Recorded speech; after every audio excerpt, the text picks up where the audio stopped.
ناظرین کہتے ہیں کہ مینڈک انتہائی بے وقوف جانور ہے۔ اگر اسے گرم پانی کے برتن میں ڈالا جائے تب تو وہ فوراً اچھل کر برتن سے نکل جاتا ہے، لیکن اگر ٹھنڈے پانی میں ڈالا جائے اور نیچے سے ہلکی ہلکی آنچ دی جائے تو دھیرے دھیرے گرم ہوتے پانی سے اسے خطرہ محسوس نہیں ہوتا، بلکہ وہ اپنا باڈی ٹیمپریچر پانی کی تپش کے حساب سے ایڈجسٹ کرتا رہتا ہے۔ پانی گرم ہوتے ہوتے اپنے بوائلنگ پوائنٹ پر پہنچ جاتا ہے اور اس وقت مینڈک کو، فراگ کو پتہ چلتا ہے کہ وہ پھنس چکا ہے۔ وہ ہاتھ پاؤں مارتا ہے لیکن برتن سے نکل نہیں پاتا اور مارا جاتا ہے۔ یہ مفروضہ ٹھیک ہے یا غلط میں آپ کو آگے بتاتا ہوں، لیکن ہم اس مثال میں مینڈک کی جگہ، فراگ کی جگہ آج کے مسلمان کو رکھ کر دیکھتے ہیں کہ کیا نتیجہ سامنے آتا ہے۔ ناظرین، ایک دور تھا جب مسلمانوں کی شان و شوکت کا غلبہ اور اثر آدھی سے زیادہ دنیا پر تھا۔ دوسری اقوام مسلمانوں کو آئیڈیلائز کیا کرتی تھی، مسلمان ہر شعبے میں آگے تھے، مگر جب مسلمان دنیا کی محبت میں گرفتار ہونے لگے تو اقتدار کی قوت ان کے ہاتھوں سے کھسکنے لگی۔ ایک ایک کر کے سبھی ملک، سبھی ریاستیں ان سے چھینتی چلی گئی۔ دوسری طرف مغرب کا اقتدار پھیلنے لگا۔ دوسری جنگ عظیم کے بعد ویسٹ کا معاشی اور معاشرتی غلبہ ساری دنیا پر اثر ڈالنے لگا۔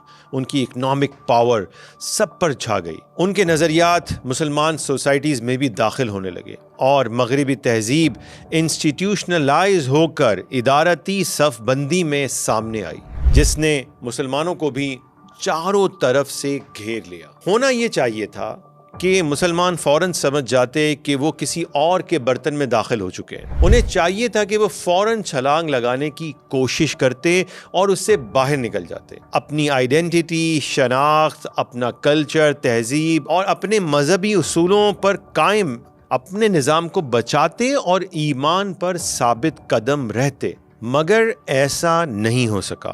خلافت عثمانیہ ہو یا بر صغیر میں مغلیہ سلطنت کا خاتمہ، دونوں پر جب مغرب کا نظام غالب آیا تو مسلمانوں میں دو گروہ پیدا ہو گئے۔ ایک اہل عزیمت کا گروپ تھا جنہوں نے مکمل مزاحمت کا راستہ اپنایا، جبکہ دوسرا خاموش طبقہ تھا جنہوں نے اطاعت قبول کر لی اور مختلف ہیلے بہانے کر کے اس کے ساتھ ایڈجسٹ کرنا شروع کر دیا۔ مسلمانوں کے جن لیڈروں نے چھلانگ لگانے کی کوشش کی یا چھلانگ لگانے کے لیے دوسروں کی ذہن سازی کی، انہیں دبایا گیا، ظلم و ستم کے پہاڑ توڑے گئے، انہیں نادان اور بے وقوف مشہور کیا گیا، اور بہت سارے ایسے افراد تیار کیے گئے جنہوں نے لوگوں کو سمجھایا کہ پانی ابل تو نہیں رہا، ہلکا سا تو گرم ہے اور یہ تو فائدہ مند ہے، سردی میں کتنا فائدہ دے گا، اس سے کیا فرق پڑتا ہے۔ یہ کم ہمتی اور سہل پسندی تھی، یہ کج فہمی اور کج نظری تھی۔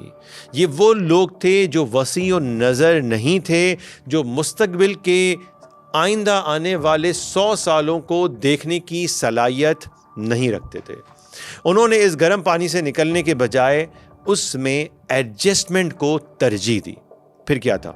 ہر مغربی نظریے اور تہذیبی قدر یعنی ویلیوز کو اسلامائز کیا جانے لگا، یعنی کہ اس کو اسلام کے ساتھ کسی نہ کسی طریقے سے جوڑا جانے لگا، ہیلے بہانے کر کے اس کے ساتھ ایڈجسٹ کرنے کی کوشش ہونے لگی، ٹھیک اسی طرح جس طرح مینڈک کے بارے میں مشہور ہے۔ امارت اسلامی نیشن اسٹیٹ بنی، خلافت کو ترک کر کے جمہوریت کو اسلامی لباس پہنایا گیا، مغرب نے تعلیمی نظام سے خدا کو نکال دیا، ہم نے اسی تعلیمی نظام میں صرف ایک اسلامیت کی کتاب شامل کر کے اپنا بنا لیا، اور وہ بھی انہی کے طریقے کے مطابق۔ کیپٹلزم کے تحت سرمایہ دار کی ضرورت پوری کرنے کے لیے عورتوں کو کام پر لگا کر کہیں انہیں ہیومن ریسورس بنا دیا گیا تو کہیں انہیں خود ہی پروڈکٹ بنا کر تشہیر میں استعمال کیا جانے لگا، انہیں آبجیکٹیفائی کیا جانے لگا، اور ہم نے بے محل حضرت خدیجہ رضی اللہ تعالیٰ عنہ اور دیگر صحابیات کی مثالیں دے دے کر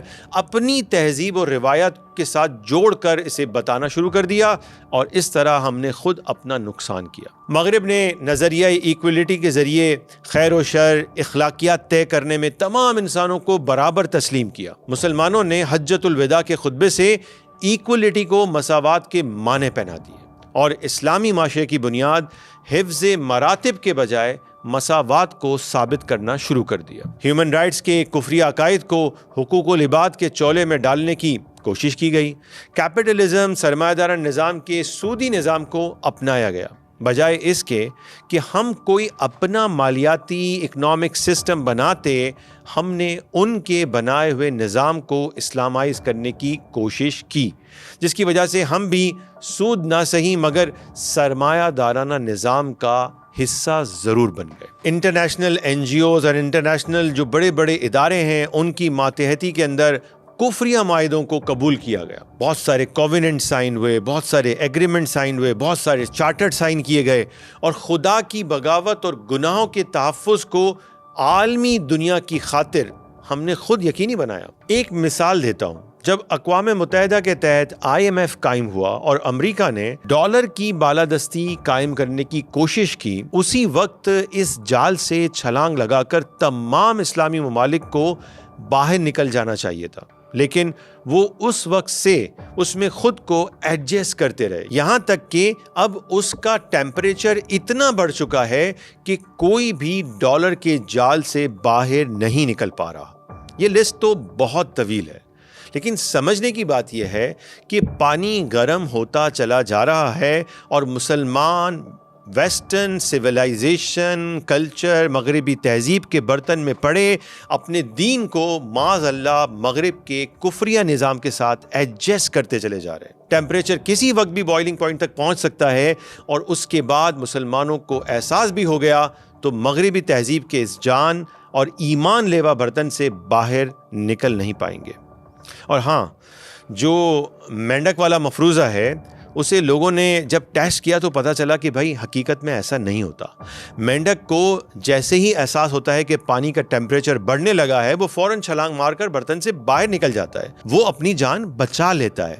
لیکن ہم مسلمانوں کی حالت زار تو سب کے سامنے ہے۔ ہم باطل نظریات کے ساتھ ساتھ اس باطل نظام میں بھی خود کو ایڈجسٹ کرتے چلے جا رہے ہیں۔ گویا مینڈک جو اشرف المخلوق بھی نہیں ہے، اسے بھی اتنی سمجھ ہے کہ جان بچانے کے لیے کیا کرنا چاہیے، لیکن مسلمانوں کی موجودہ حالت دیکھ کر احساس ہوتا ہے کہ شاید ہم مینڈک سے بھی گئے گزرے ہیں۔ جان تو جان، ایمان بچانے کی فکر بھی ہمیں نہیں ستا رہی۔ آج جو دوسروں کو چھلانگ لگا کر باہر نکلنے کی کوشش کرنے پر اکساتا ہے، اس کی آواز کو تو بند کر دیا جاتا ہے، یا پھر ہمارے اندر ہی نادان دوست اسی کے خلاف باتیں کرنا شروع کر دیتے ہیں۔ ابھی ضرورت ہے کہ لوگوں کو اس خطرے سے آگاہ کیا جائے اور چھلانگ لگا کر باہر نکلنے کی ترغیب دی جائے۔ انشاءاللہ جب امت کا ایک بڑا حصہ ہاتھ میں ہاتھ دے کر ایک ساتھ قوت سے زور لگائے گا تو انشاءاللہ ہم سب ضرور اس باطل برتن سے باہر نکل سکتے ہیں۔ اس سے پہلے کہ وہ وقت آئے، ہمیں اپنی اصل شناخت یعنی عبداللہ کو پھر سے پوری طرح اپنانا ہوگا اور ایمان کے مقابل ہر نظام کو رد کرنا ہوگا۔ ہمیں انگریز کے کنویں سے نکل کر اپنے سمندر میں جانا ہوگا، ہمیں پریکٹسنگ مسلم بننا ہوگا۔